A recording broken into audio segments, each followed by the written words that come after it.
से सभी को घसीट लेते हैं कि तो सभी जो है लापरवाही करते हैं, ये गलत है। बहुत से हमारे स्कूल संचालक साथी बड़े अच्छे ढंग से स्कूल चलाते हैं, बहुत तरीके से चलाते हैं, अवेयर हैं, कानून की पालना करते हैं।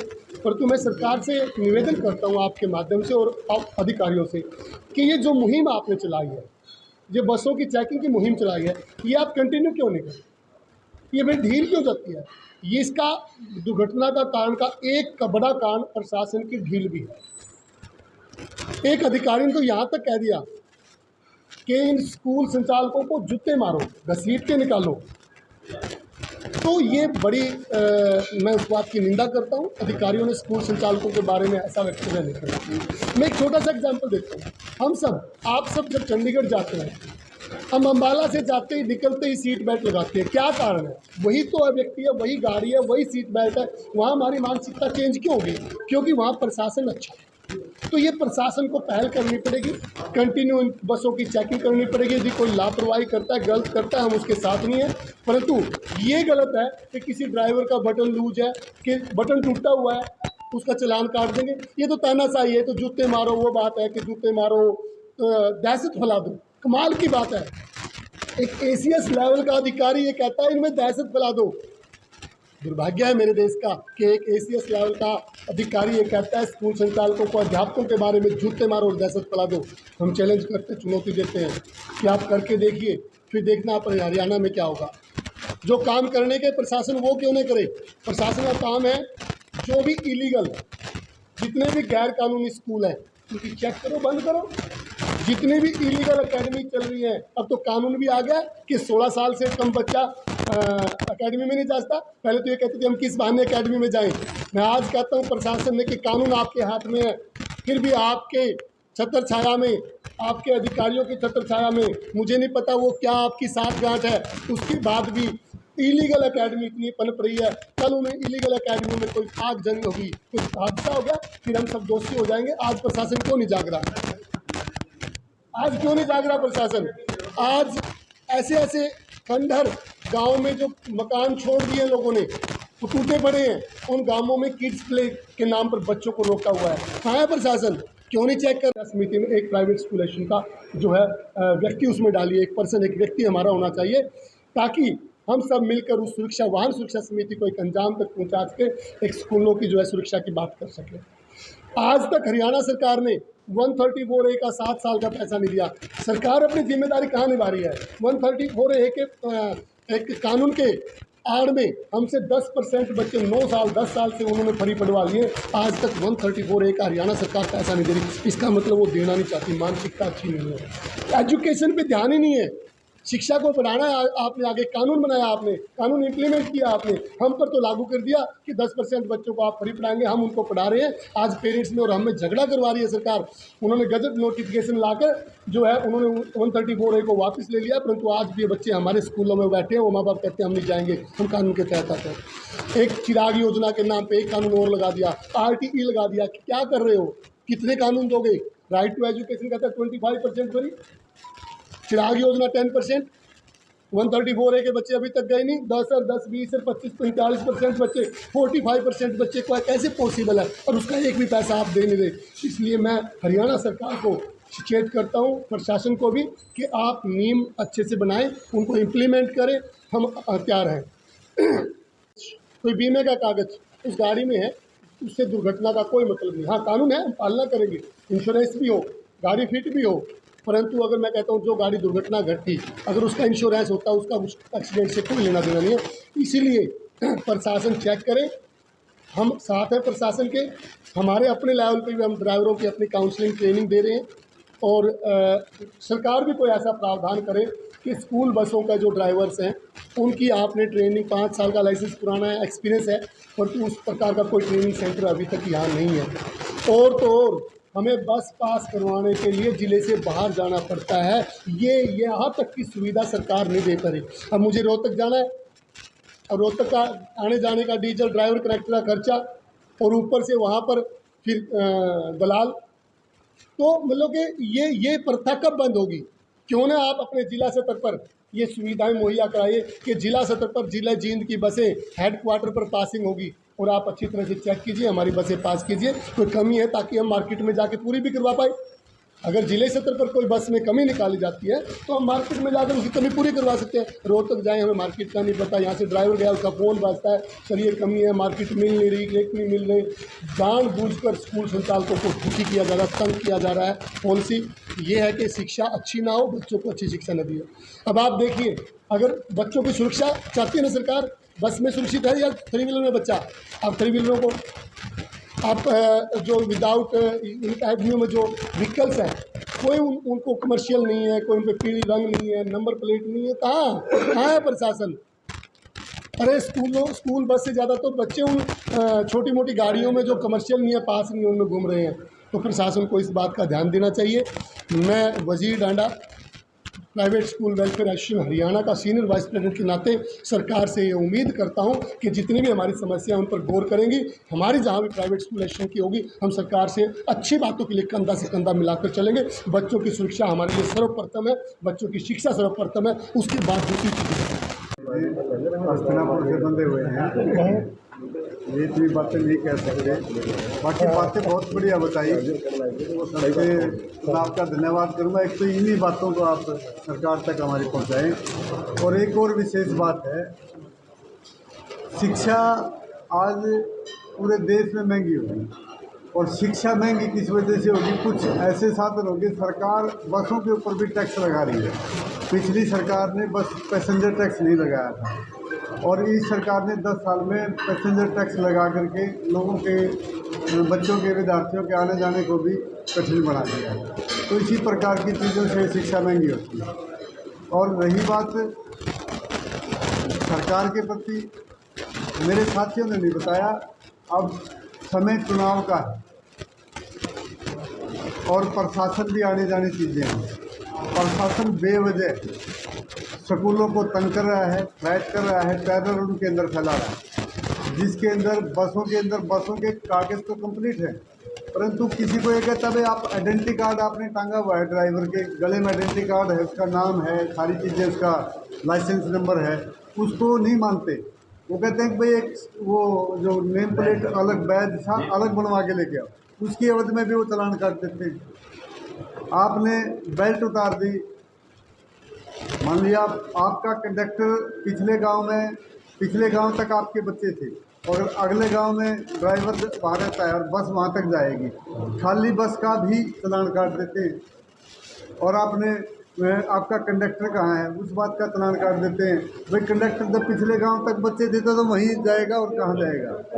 तो मतलब ये वो कहते हैं टारगेट पूरा करना। इसी प्रकार से जब हम 3-4 रोज़ पहले हम डीसी साहब से और एसपी साहब से मिले, उसके बावजूद जो ये हमारा इस पे रोहतक रोड के ऊपर गतौली गांव की जो चौकी है, उसके इंचार्ज ने हमारी कई बसों का चालान काटा, और हमने उनको कहा भी है कि भाई आप ऐसा नहीं कर सकते, हम डीसी साहब से, एसपी साहब से बात करके आए हैं।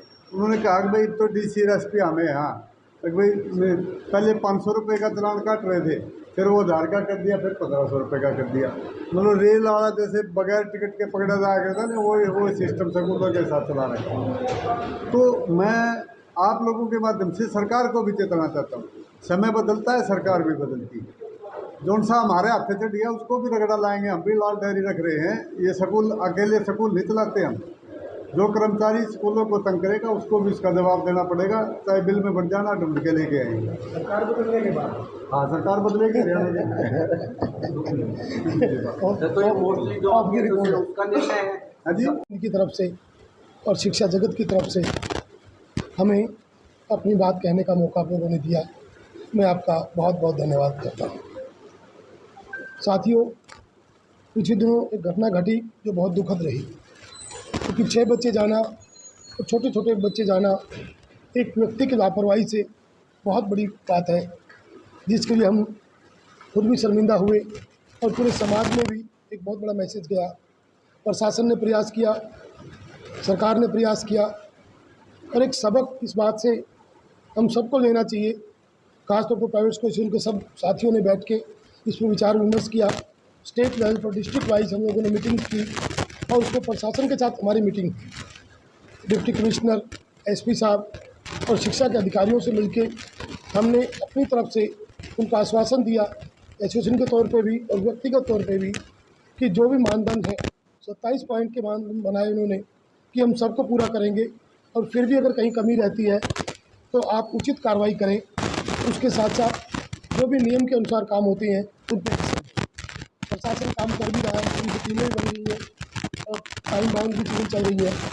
लेकिन एक चीज़ जो इस घटना के बाद हुई कि आनन फानन में सारा का सारा प्रेशर एकदम आया, तो उसी बात को ध्यान में रखते हुए हम लोगों ने प्लान किया कि ऐसी बहुत सारी समस्याएं हैं प्राइवेट स्कूलों की जिनके ऊपर सरकार को ध्यान देना चाहिए और एक अच्छे वातावरण का निर्माण हो सके। आज प्राइवेट स्कूलों की भूमिका का आपको पता है कि हमारे विद्यालयों में जो बच्चे पढ़ रहे हैं वो सारे बच्चे जिनका शिक्षा के क्षेत्र में, सामाजिक क्षेत्र में, धार्मिक क्षेत्र में कितना बड़ा योगदान है और शिक्षा का कितना बड़ा वो काम कर रहे हैं। तो कुछ समस्याएं जो वजीर जी ने आपको बताई कि जो भी एक एक्ट कानून बन रहा है उसमें हमारी भागीदारी भी सुनिश्चित की जाए। ये एक बहुत बड़ी समस्या है कि बस पासिंग की बात आ रही है, हर साल बस पास होती है और हर साल बस जब पास होती है तो उसके लिए दूसरे डिस्ट्रिक्ट में जाना पड़ता है, जबकि आपके पास आरटीओज हैं, आपके पास पूरा तंत्र है और एक डिस्ट्रिक्ट में कितनी बसें होंगी। तो पहले के अंदर किस तरह की समस्याएं हम लोग फेस करनी पड़ती है। एटलीस्ट डिस्ट्रिक्ट लेवल पर हम बहुत सारी समस्याओं को लोग दूर कर सकते हैं। आने जाने में 60-70 किलोमीटर दूर एक बार बस पास नहीं हुई तो एक छोटी सी कमी की वजह से दोबारा एक हफ्ते का टाइम मिलता है, दोबारा फिर बस जाती है, उस दिन का पूरे स्कूल का टाइम खराब होता है, बच्चों की डिस्टर्बेंस होती है और एक डिस्ट्रिक्ट की 20 बसें 15 बसें अगर चली जाए तो वो दिक्कत आती है। तो ये सारी चीज़ें हमारे साथ चल रही हैं। अंतर तो है नहीं, अधिकारी अपने लेवल पे काम कर रहे हैं, सरकार अपने लेवल पे काम कर रही है। अभी नई कहानी बनी कि इन सब का विजिट करो, इंस्पेक्शन करो और उन पर उचित कार्रवाई करो। तो उसकी ड्यूटी किसकी लगा दी? सरकारी स्कूल के प्रिंसिपल्स की लगा दी, टीचर्स की लगा दी, सीनियर टीचर्स की लगा दी। एक स्कूल का बहुत 20 साल पुराना प्रिंसिपल बैठा हुआ है और एक 3-4 साल पुराना वो कोई टीचर आता है और वो ये कहता है ये दिखाओ वो दिखाओ, पूरी हफ्ता तक दिखाते हैं। तो ये भी कहीं ना कहीं एक लेवल का अधिकारी तो हो, एसडीएम है, तहसीलदार है, आरटीओ है, डीओ है, बीओस है, कम से कम इस तरह का एक सिस्टम तो वहाँ बने ताकि, हालांकि ये भी हो सकता है कि वो जो प्रिंसिपल आते हैं वो भाईचारे में कुछ चीज़ों को इग्नोर भी कर सकते हैं। ऑफिसर हम ये भी नहीं कहते कि वो क्यों आए, लेकिन एक लेवल होना चाहिए ताकि इसमें कहीं ना कहीं एक समन्वय बन सके और मान सम्मान भी रह सके। ये कुछ ऐसे पॉइंट्स हैं जो हम लोगों के लिए बड़ा हुआ है। अब अकेडमी और प्ले स्कूल की बात है, सरकार ने नियम बनाए, एक्ट बनाए, उस एक्ट में जितने भी स्कूल हैं, प्राइवेट स्कूल हैं, उनको मान्यता देने के प्रावधान है। फायर सेफ्टी भी है, हाइजीनिक भी है, बहुत सारे पॉइंट, लगभग 18 पॉइंट होते हैं जिनको पूरा करना होता है आप लोगों को। और एक प्ले स्कूल एक सिंपल से 4 कमरों के मकान में 5 भी डल्ट हो रहे हैं। अकेडमी है, गवर्नमेंट कहती है, एक्ट बन गया, कानून बन गया कि आप 16 साल के बच्चे को किसी भी शोरूम में किसी भी जगह नहीं बैठा सकते, फिर भी चल रहे हैं। वो सारे के सारे किसकी नज़रों में है? अब एक अधिकारी से हमारी बात हुई कि सर ऐसा हो रहा है, तो आप लिख के दे दो। क्या आपको नहीं पता है सारी चीज़ों में क्या हो रहा है, क्या नहीं? आपकी सीआईडी, आपका सिस्टम क्या है? तो भाई वो रजिस्टर नहीं है, हम कुछ कर नहीं सकते। यदि कोई व्यक्ति कोई लाइसेंस नहीं लेता है उसको वो तो फ्री हो गया, और जिस आदमी ने सारे लाइसेंस ले लिए, सारे कानून से वो गुजर गया, उसके लिए आपके ऊपर सारे कानून लागू होते हैं। तो ऐसी व्यवस्था सरकार को समय रहते करनी चाहिए। एग्जाम्पल अभी आपको पता है कि पीछे सूरत में एक शहर के अंदर कोचिंग सेंटर में आग लग गई थी और एक मंजिल पे, चौथी मंजिल के ऊपर लगभग 150 बच्चे एक जगह बैठे हुए हैं। 140 गज का शोरूम है, 4 फ्लोर बने हुए हैं और 3rd फ्लोर पे 3 फुट की सीढ़ी है। आप खुदा न खास्ता आग लग जाए तो 3 फुट की सीढ़ी से कितने बच्चे निकल सकते हैं? तो कूदना ही पड़ेगा, कूदे जान जोखिम में लानी पड़ेगी। तो सरकार को सारी बातें हमने बता दी हैं। पिछले दिनों डीसी साहब से मीटिंग हुई और डीसी साहब ने स्पेशल हमें आश्वासन दिया, बड़ा ज़बरदस्त आश्वासन दिया कि मैं कमिटमेंट करता हूं कि आने वाले 1-2 महीने में मैं कोई भी जो इलीगल अकेडमी है, इलीगल प्ले स्कूल हम नहीं रहने देंगे। तो ये हम आप प्रेस के माध्यम से ये बात कहना चाहते हैं और आपके माध्यम से हम पेरेंट्स को भी अवेयर एक संदेश देना चाहते हैं कि वो देख लें कि उनके बच्चे कहाँ सुरक्षित हैं, कहाँ उनकी रिक्वायरमेंट है, कहाँ उनके बच्चों का सर्वांगीण विकास हो रहा है, कहाँ उन बच्चों की डेवलपमेंट हो रही है। नो डाउट आज बच्चा नॉन अटेंडिंग के चक्कर में वो छठी क्लास से ही घर से भागना शुरू कर देता है। बच्चों को लगता है स्कूल में जाने के बाद होमवर्क को बहुत सारे प्रेशर है, तो माँ बाप को कन्विंस कर देता है। 9वीं क्लास का बच्चा ये कन्विंस करता है कि नहीं मैं नॉन अटेंडिंग पढ़ूंगा, घर पे बैठ के पढ़ूंगा, और वो 2 घंटे किसी अकेडमी में 8 से 9, 8 से 10 जाके पूरा दिन वो खराब होता है। तो हमारा तो मकसद यही था कि आज एक संदेश हम आपके माध्यम से देना चाहते हैं कि सरकार को जितने भी इलीगल इश्यूज हैं उनके ऊपर एक्शन लेते हुए और इस तरह की कार्रवाई वो करें ताकि समाज का बेहतर निर्माण हो सके और इसमें जो हमारी समस्याएं हैं आपस में मिल बैठ के वो दूर हो सके। ये हमारी बात। बहुत सारे स्कूल इसमें ज्वाइन हुए और सरकार ने नियम बनाए, नियमों के तहत स्कूल खुलते चले गए। पिछली सरकार और ये सरकारें सारी एक जैसी ही हैं।